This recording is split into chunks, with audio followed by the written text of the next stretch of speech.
The Karcsi Identity. Written, directed and performed in 13 episodes by Jesse Rowe.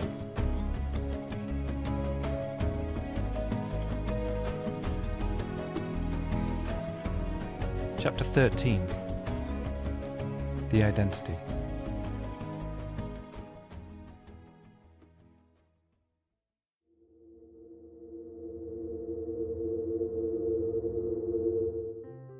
After resting for an unknown amount of time, Karcsi and Sarah stood up, their muscles stiff and aching. They found themselves in a long, dimly lit room, with sleek metallic walls echoing from the distant hum of the machinery.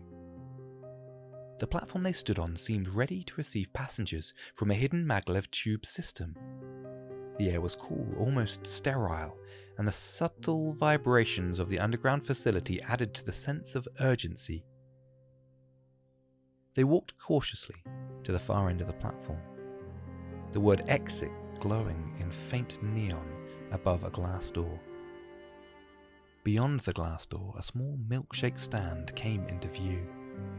A man with ridiculously blonde hair and a big moustache and thick glasses was handing Dr. Marsh a milkshake.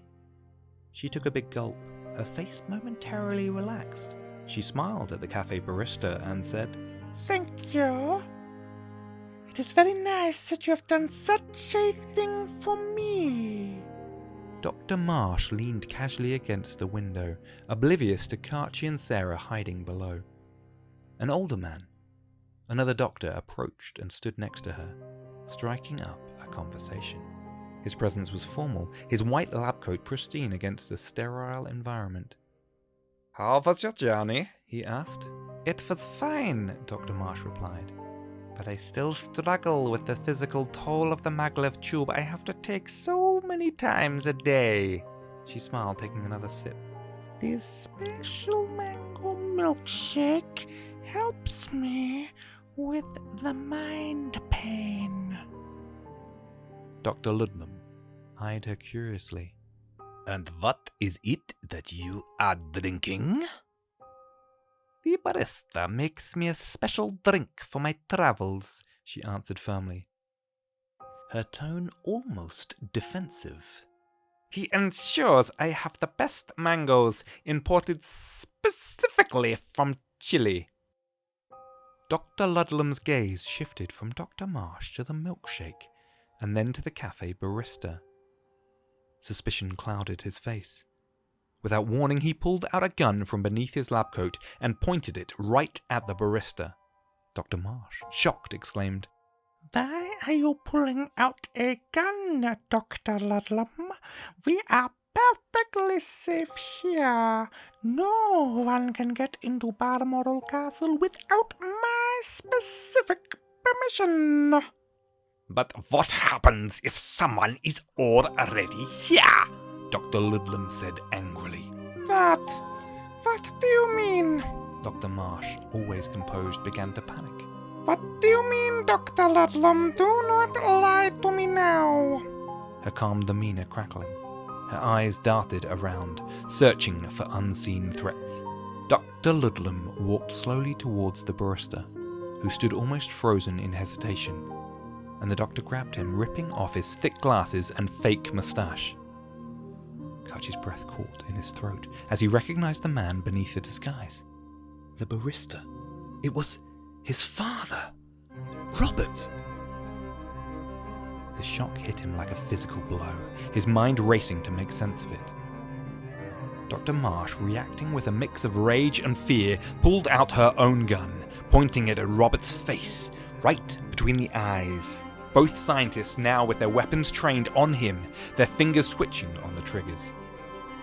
Robert stood motionless, his eyes meeting Karcsi's through the glass window. A faint smile formed on his lips, a silent message of reassurance. Time seemed to freeze, every second stretching into an eternity. Karcsi and his mother frozen in place. They could feel their hearts pounding inside their chest.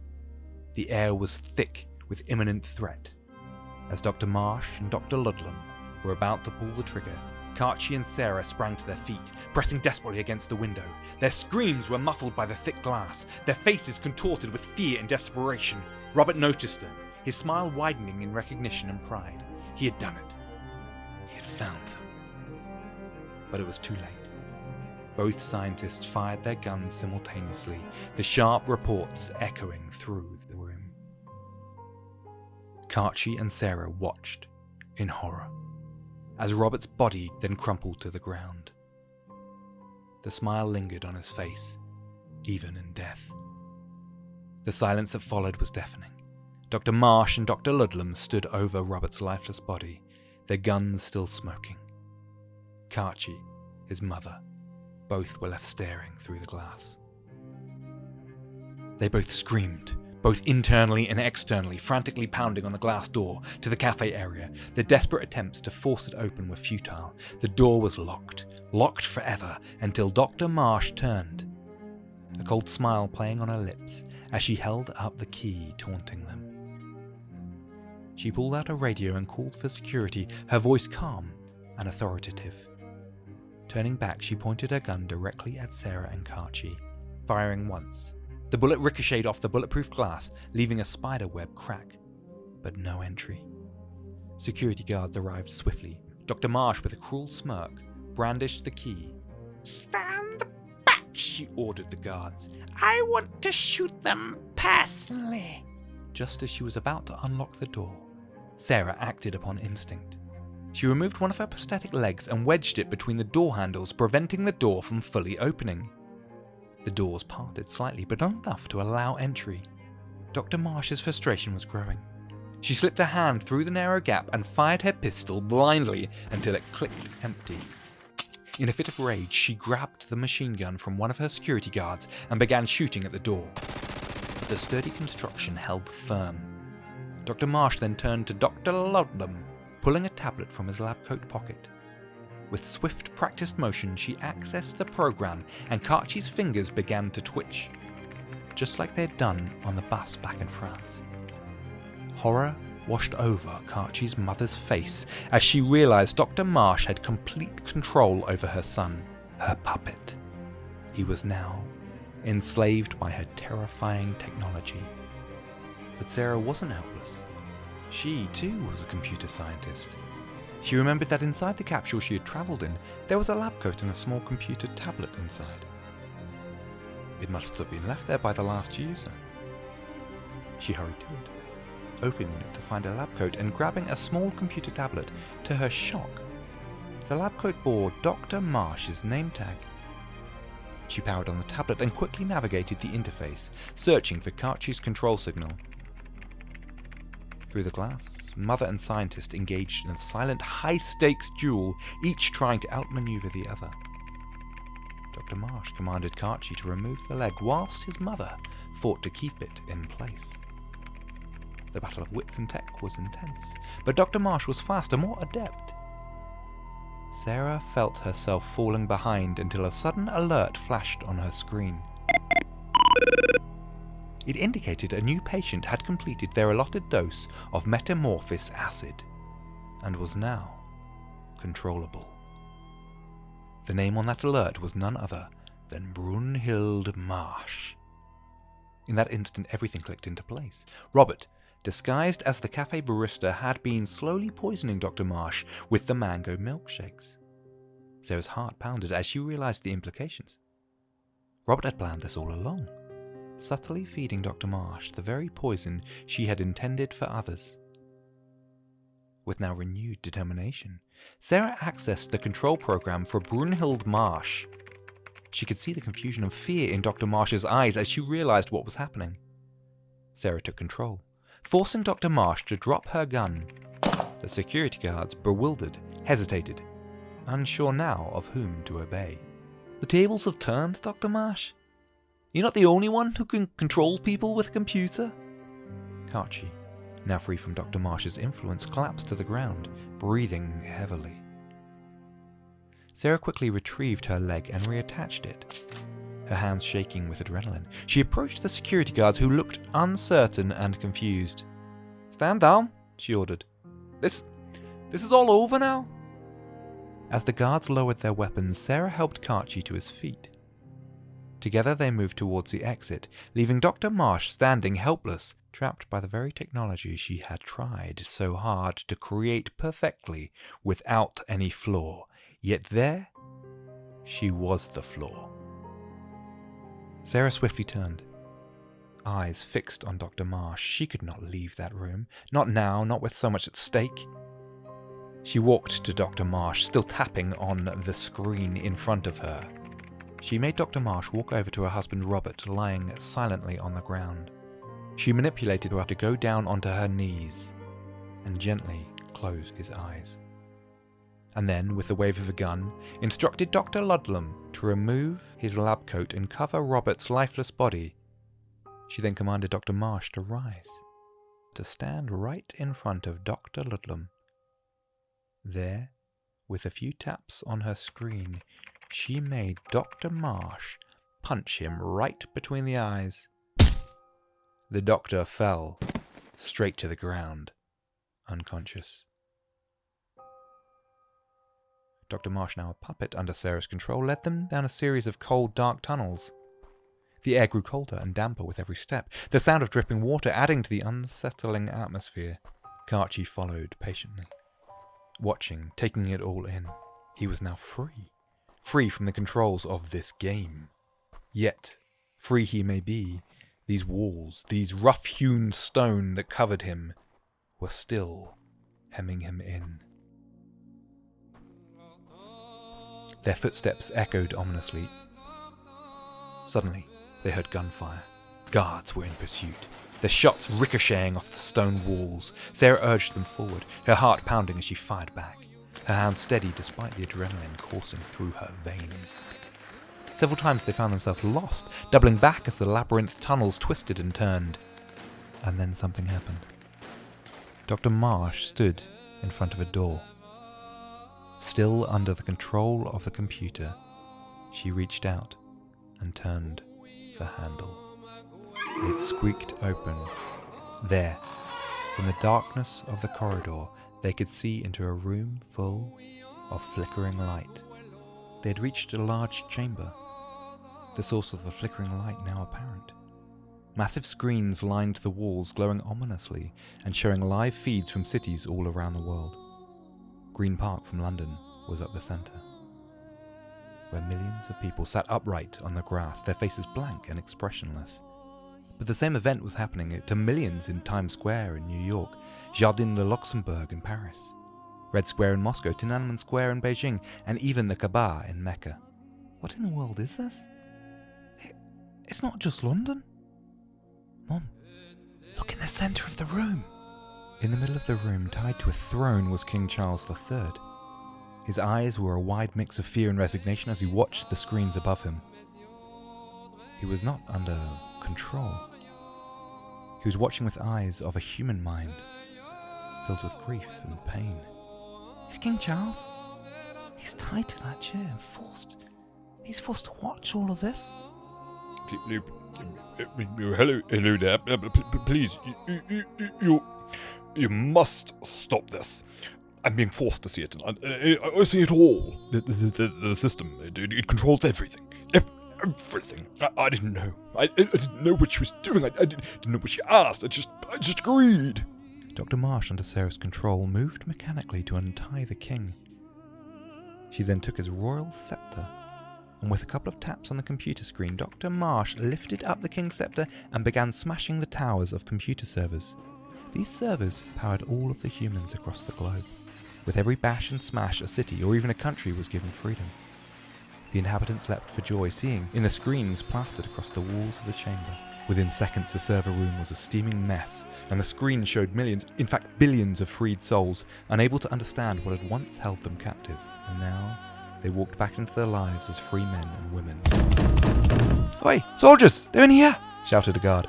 "Open fire on them! Open fire!" As the soldiers fire upon Karcsi, his mother, the king, and even Dr. Marsh, some of the stray bullets hit electronic devices that began to spark, and even cause a fire. "Mum, the fire's spreading too fast! We've got to get out!" Excuse me. Please leave her here, said the king. One like her needs to see what she's done with her own eyes. Sarah seems shocked. Turn off the control on her, so she can watch the destruction she's caused. All right, I'll do it, Sarah said, smiling. Sarah tapped a few buttons, and suddenly, Dr. Marsh's eyes opened quite naturally.